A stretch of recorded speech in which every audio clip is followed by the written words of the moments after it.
Yo, what's up, everybody, and welcome to the first ever episode. Well, not of the channel, but of Hsn Sports Center, right here on HSN, HBC Sports Network. I am your host, Miles, and today we're talking about some of the biggest stories in HBC sports as we get closer and closer to football season. We're talking about the return of HBCU football, a big quarterback move at Delaware State, and more national television exposure for the MEAC, and of course, the Labor Day Classic. So let's get right into it. Shifting our attention to the first segment here, um, H- HBCU's football is almost back. The wait is over, HBCU football is getting ready to return. That means we're getting closer to another season of rivalries, classic, big performances, and some of the best atmospheres in college football. The 2026 season gets underway on August 29th as one matchup we're keeping an eye on is North Carolina traveling to Texas Southern. The game is going to be played right here in Houston at WW Dorn Stadium. And, we'll actually be at that game. We're going to be vlogging. Going to put a picture stadium. Dorn Stadium. It's a pretty big 10,000 seater stadium. For years, HBCU's fans, this is the time of the year where everything starts getting real. Teams have been preparing, players have been working, coaches have been putting their plans together, and now we're getting closer to seeing all that preparation on the field. So the question is, which teams are going to come out to gate hot? That's something we're going to be watching all season long here on HS. All right, let's move on to our next story. Delaware State makes a move. Now let's talk about Delaware State. Delaware State recently added former Coastal Carolina quarterback Samari Coiler. And whenever a team brings in a quarterback with experience FBS level, that's something worth watching. Quarterback is one of the most important positions on the field. One player can completely change the way offense operates. So now the question becomes, can Samari Coiler help Delaware State make a run this season? We don't know the answer yet. That's why they play the games. But it's definitely a move to keep an eye on the season going closer. Well, that is going to be the end of our first segment. We are going to have a little ad coming up from one of our sponsors, one of our good friends, HBCU Sports Lab. And that is not it. Sorry, y'all. Yeah, one of our good friends in HBCU Sports Lab. Let me give y'all a little bit backstory on them once I pull this up. My dad and Japhis' dad, they both were on the show when it originated. It was on the radio, but now it's fully on YouTube. And also, you can check them out. They live stream on Jericho Broadcasting Networks. And they put all their live streams after on their regular main channel, HBC Sports Live. They have over 1K subscribers. And this is a short ad from them.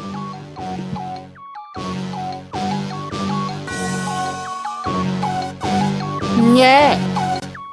I love my HBCU. And boy, I love it, love it. I love it, love it. I love my HBCU. And man, I hope my team they won one. I hope my team they won one. Yeah, man. I hope my team they won one. I hope my team they won one. I tune into the HBCU Sports Lab to see if my team won or lost. If they lost, I'm quiet as a mouse. But if they won, keep tab. I'ma do the dab, yeah. Dr. Cavill, he know what he be talking about.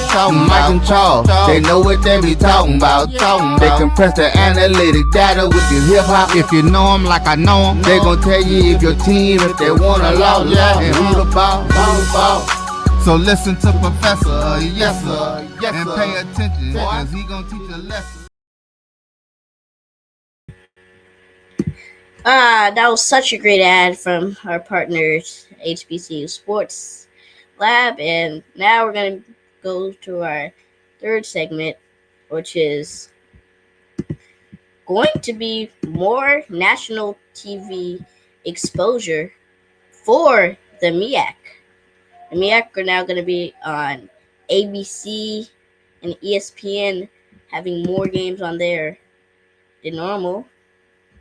Um, Television exposure. The MIAC is scheduled to have 23 football games across ABC and ESPN, and also another handful of networks this season. That's important because when more HBCU games are available on major networks, more people have the opportunity to discover these programs. Someone who's never watched an HBCU football game could turn on ESPN, see a rivalry, see the atmosphere, see the bands, see the fans, see the players, and all of a sudden become an HBCU football fan. That's what national exposure can do. Here at HSN, that's something we're going to be watching closely because HBCU sports deserve to be seen. I don't, to be honest, from my opinion, I think HBCU sports are some of the best sports that you could even watch. It's a different atmosphere than all these SEC sports and ACC. They might be the big games, the big markets, but HBCU, they bring in, the fans, the energy, the soul, the heart. They bring it all in, and I feel like that is exactly what the MIAC needs as probably one, not the smaller HBCU conferences, but sometimes it gets a little bit overshadowed, by the SWAC. That's the main HBCU conference. That's the conference that gets the most love because it's the biggest conference with 12 teams on the D1 level. So they're gonna get more love. They're gonna get more ESPN. They get the more money. But the MIAC, my dad worked for the MIAC. My dad's worked everywhere. Yeah. But next, you know, also one more thing about the MIAC. I'm happy they're getting put out there. I feel like they needed to get put out there, and I think it's a great experience for the MIAC. Next, you know what? It's a Labor Day Classic. Here we go. I teased it a little bit early, but let's get into the big one. Labor Day Classic. Prairie A&M versus Texas Southern. Two area HBCUs, one historic rivalry, and this is one of the games we're going to be following all the way to take kickoff. We're going to be there. It's not going to be live streamed, just because we're minors, we're underage, we don't want to get flagged for anything. But it is going to be recorded, so it's going to be published the Monday after the Labor Day Classic, and we're going to be there. The game kicks off at 11. We're going to be there somewhere around 7, 8, maybe 9 at the latest. We're going to be there all the way from like 9 a.m. all the way to the end of the game and after party tailgating and everything else. So we're going to be recording all that. We're going to be filming all that. And so if you want to see all that, tune in right here, right now on Hsn Sports Center to watch one of our best videos ever. 2026 Labor Day Classics scheduled for September 6th is scheduled to be nationally televised on ESPN2. That gives this rivalry another huge platform. A huge platform, a good breakaway for the SWAC. In the more, I know they like to be on SWAC TV now, but they got, some other gigs with ESPN, ABC. They're up there. And this isn't just another football game. It's a tradition. It's history. It's bragging rights. It's the atmosphere. It's the fans. It's everything that makes the HBCU football special. And that's why we're going to be talking about this game a lot. When I mean a lot here on HSN. We're going to talk about the matchup. We're going to talk about the players. We're going to talk about the storyline.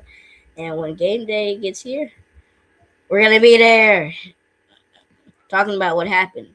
So if you're a Texas Southern fan, if you're a Prairie View fan, or if you just love HBCU football, you're going to want to keep up with HSN. HSN take now. HSN take for today. That was it. That was our take. Takeaway. Now it's time for my take. Well, that wasn't our take. Now it's time for the take.